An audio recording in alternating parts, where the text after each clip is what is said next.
بسم اللہ الرحمن الرحیم۔ پاکیزگی کا بیان۔ حدیث نمبر 282۔ ترجمہ۔ ابو ہریرہ بیان کرتے ہیں، رسول اللہ صلی اللہ علیہ وآلہ وسلم نے فرمایا، کیا میں تمہیں ایسا عمل بتاؤں جس کے ذریعے اللہ خطائیں معاف کر دیتا ہے اور درجات بلند کرتا ہے؟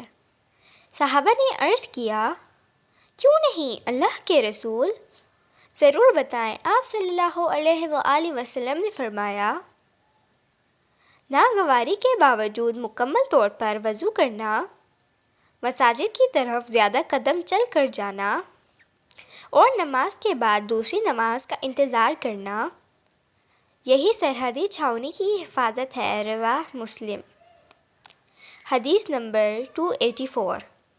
عثمان بیان کرتے ہیں، رسول اللہ صلی اللہ علیہ وآلہ وسلم نے فرمایا، جو شخص وضو کرے اور خوب اچھی طرح وضو کرے تو اس کی خطائیں اس کے جسم سے نکل جاتی ہیں، حتیٰ کہ اس کے ناخنوں کے نیچے سے بھی نکل جاتی ہیں۔